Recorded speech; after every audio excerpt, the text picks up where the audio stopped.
भारत में चिलचिलाती धूप, हीट वेव और बढ़ती गर्मी। भारत में पिछले कुछ वर्षों से गर्मी का प्रकोप लगातार बढ़ता जा रहा है। मई जून के महीनों में तापमान 45 से 50 डिग्री सेल्सियस तक पहुंचना अब आम बात बनती जा रही है। चिलचिलाती धूप, गर्म हवाएं और हीट वेव ने लोगों के जीवन को इतना कठिन कर दिया है। सबसे अधिक परेशानी मजदूर, रिक्शा चालकों, किसानों और सड़कों के किनारे काम करने वाले लोगों को होती है, क्योंकि उन्हें तेज धूप में भी काम करना पड़ता है। हीट वेव यानी कि लू तब मानी जाती है जब किसी क्षेत्रफल का तापमान सामान्य से बहुत अधिक बढ़ जाता है। इससे शरीर में पानी की कमी, चक्कर आना, थकान लगना और कई बार जान का खतरा भी पैदा हो जाता है। बड़े शहरों में कंक्रीट की इमारतें, पेड़ों की कमी और प्रदूषण गर्मी को बढ़ावा देते हैं। इस बढ़ती गर्मी के पीछे एक बड़ा कारण है एल नीनो। एल नीनो प्रशांत महासागर के पानी के असामान्य रूप से गर्म होने की स्थिति है, जिसका असर पूरी दुनिया के मौसम में पड़ता है। भारत में इसके कारण मानसून कमजोर पड़ जाता है और तापमान सामान्य से अधिक बढ़ जाता है। वैज्ञानिकों और मौसम विभाग ने कई बार बताया है कि एल नीनो के दौरान भारत में सूखा, कम बारिश और ज़्यादा गर्मी देखने को मिलती है। हालांकि केवल एल नीनो ही जिम्मेदार नहीं है। जलवायु परिवर्तन, जंगलों की कटाई, बढ़ते शहर और वाहनों से निकलने वाला प्रदूषण भी पृथ्वी का तापमान बढ़ा रहा है। यदि समय रहते पर्यावरण की रक्षा नहीं की गई तो आने वाले वर्षों में और भी गर्मी बढ़ेगी, जो और ज़्यादा खतरनाक हो सकती है। 2024 में भारत ने कई क्षेत्रों में भीषण गर्मी और हीट वेव का सामना किया। कई राज्यों में तापमान 45 से 50 डिग्री सेल्सियस तक पहुंच गया। मौसम वैज्ञानिकों ने बताया कि एल नीनो के कारण मानसून पर दबाव बना और कई जगहों पर सामान्य से कम बारिश देखने को मिली। इसका असर किसानों, मजदूरों और आम लोगों के जीवन पर पड़ा। इसी तरह 2026 में वैज्ञानिक संस्थाओं ने चेतावनी दी है कि एल नीनो जैसी परिस्थितियां बन रही हैं। भारत में गर्मी अधिक महसूस हो रही है। मौसम विभाग और वैज्ञानिक लगातार समुद्र के तापमान और हवाओं पर अध्ययन कर रहे हैं। बढ़ती हीट वेव, सूखा और जल संकट जैसी समस्याओं को लेकर के भी चिंता बढ़ी है। अब दोस्तों सवाल आता है कि एल नीनो आखिर है क्या? एल नीनो एक प्राकृतिक मौसमी घटना है जो प्रशांत महासागर में समुद्र के पानी के असामान्य रूप से गर्म होने पर होती है। इसका असर पूरी दुनिया के मौसम पर पड़ता है, खासकर भारत के मानसून और गर्मी पर। एल नीनो स्पेनिश भाषा का एक शब्द है जिसका अर्थ होता है छोटा बालक या ईसा मसीह का बालक। यह नाम दक्षिण अमेरिका के मछुआरों ने दिया था, क्योंकि यह घटना अक्सर दिसंबर के आसपास दक्षिण अमेरिका में ही जन्म लेती है। भारत में एल नीनो आने की संभावना के बारे में जानकारी मुख्य रूप से मौसम और समुद्र का अध्ययन करने वाली संस्थाएं देती हैं। इनमें से प्रमुख इंडियन मेट्रोलॉजिकल डिपार्टमेंट है, जिसे हम IMD के नाम से भी जानते हैं। आइए एल नीनो की घटना को आसानी से समझने का प्रयास करते हैं।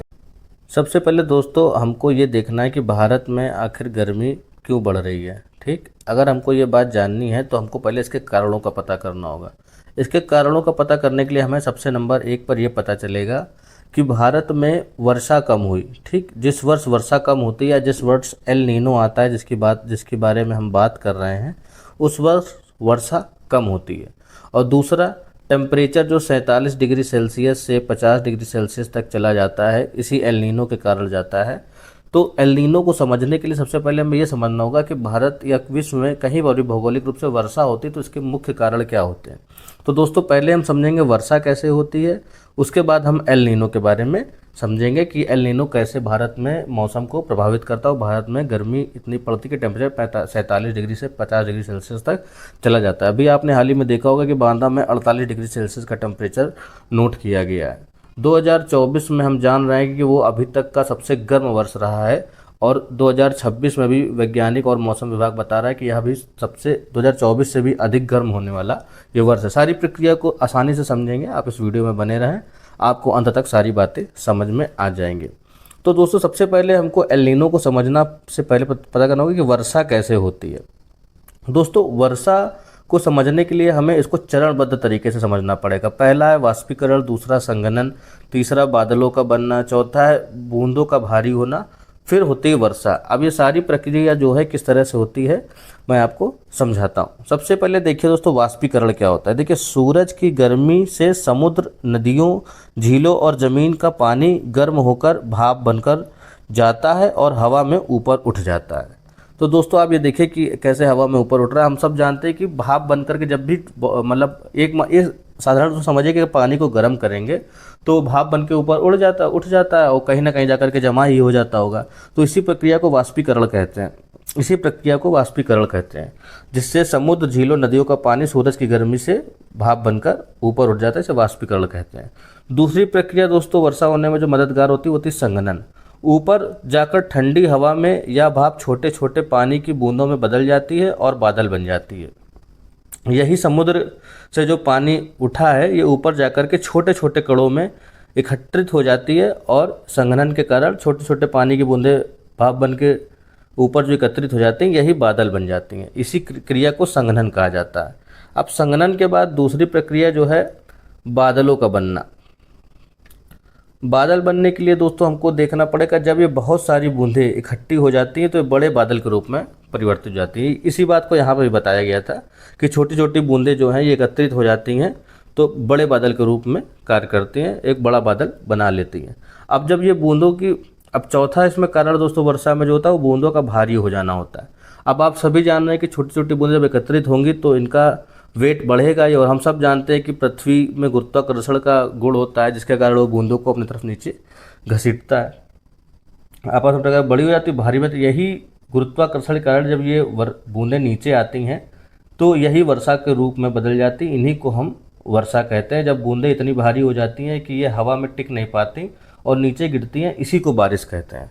तो दोस्तों उम्मीद करता हूँ कि आपको बारिश का कारण समझ में आ गया होगा। वाष्पीकरण, संघनन, बादलों का बनना, बूंदों का भारी होना और गुरुत्वाकर्षण के कारण नीचे गिर जाना, यही इसी को वर्षा कहते हैं। वर्षा कहाँ कहाँ होती है आपको अगर जानना हो तो मैंने चार्ट लगा रखा है।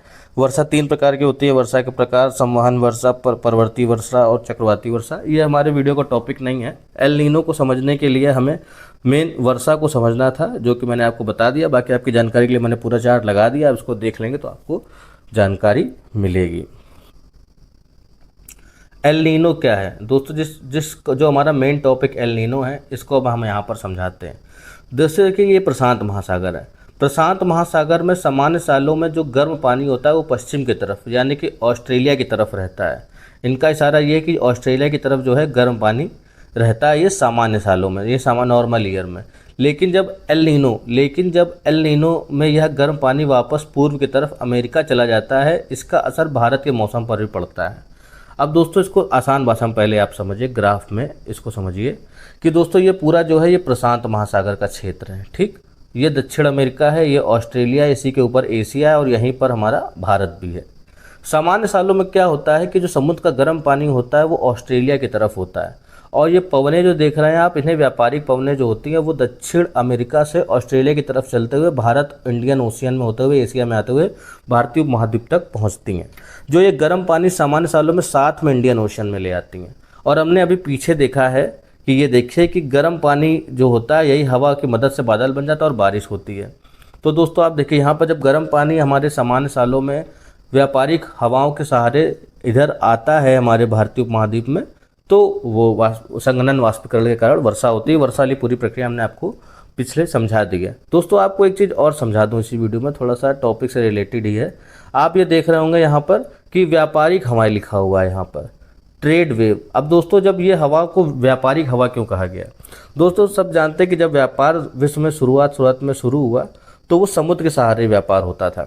और तो सबसे पहले दोस्तों ट्रेड वेव यानी कि व्यापारिक हवाएं, इन हवाओं का नाम क्यों पड़ा? तो इसको समझने के लिए हमें ये जानना पड़ेगा कि पहले जो व्यापार होता था वो समुद्र के सहारे ही होता था। और समुद्र के सहारे जब होता था तो जहाज़ को चलाने में, मालवाहक जहाज़ जो लोडेड होते थे, काफ़ी भारी होते थे, उनको हवा के सहारे घसीटा जाता था। यानी कि आप चप्पू कब तक चलाएंगे, मोटर का आविष्कार तो हुआ नहीं था, तो हवाओं का इंतजार किया जाता था कि जिस देश की ओर हवा चलेगी तो हमारा जहाज़ उस दिशा में आसानी से चला जाएगा, क्योंकि जहाज़ की बनावट कुछ ऐसी होती थी।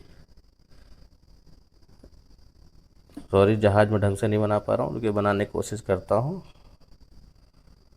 हाँ, जहाज़ की बनावट कुछ ऐसी होती थी कि जिस तरफ हवा रहती थी उसी तरफ झंडा रहता था और आसानी से चलता। तो ये व्यापार के लिए ऐसी हवाएं जो है मदद करती थी, और इसी हवाओं के सारे झंडे को बल मिलता था और इस गति में माल दक्षिण अमेरिका से ऑस्ट्रेलिया और एशिया की तरफ चला आता था। तो इन्हीं व्यापार में मदद करने के लिए इन हवाओं को जो है व्यापारिक पवनें नाम दिया गया, ट्रेड वेव नाम दिया गया। तो इसलिए इसका नाम दोस्तों व्यापारिक पवनें पड़ा। अब हम अपने टॉपिक पर आते हैं कि सामान्य दिनों में जब ये व्यापारिक पवनें हमारे साउथ अमेरिका से ऑस्ट्रेलिया की तरफ आती है तो गर्म पानी यहाँ रहता है और यहाँ के टेम्परेचर से जो है वाष्पीकरण संघनन की प्रक्रिया के थ्रू यहाँ बारिश होती है तो टेम्परेचर मेंटेन हो जाता है। लेकिन दोस्तों जब एल नीनो की स्थिति बनती है तो व्यापारिक हवाएं कमज़ोर हो जाती हैं या उल्टी दिशा में बहने लगती हैं। तो क्या होगा दोस्तों कि ऑस्ट्रेलिया के तट पर जो गर्म पानी हर साल आता था वो इस साल नहीं आ पाता, यहाँ पे पानी ठंडा ही रह जाता है और गर्म पानी उल्टा यहाँ पर चला जाता है क्योंकि हवाएं वीक हो गई या उल्टी चली गई तो वापस चला गया। तो हमारे एशिया और भारतीय उपमहाद्वीप में और इंडियन ओशियन में यानी कि भारतीय महाद्वीप सागर और जो हमारा श्रीलंका का क्षेत्र है इस क्षेत्र में पानी आ नहीं पाया। देखिए यहाँ पर लिखा भी हुआ है आपको समझाने के लिए कि यहाँ ठंडा पानी आ जाता है, बादल कम बनते हैं और बारिश कम होती है, सूखी जैसी स्थिति हो जाती है।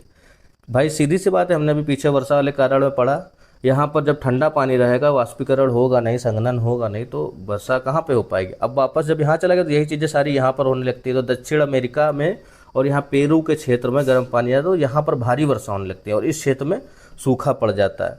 अब दोस्तों ये मई जून के महीने में जब भारत में सूखा पड़ जाएगा तो काफ़ी चीज़ों का नुकसान होगा। पहले तो टेम्परेचर ज़्यादा होगा, मई में आमतौर पर गर्मी ज़्यादा पड़ती है और ऊपर से एल नीनो आ गया तो और ज़्यादा ही पड़ेंगे, आपको कारण समझ में आ रहा होगा।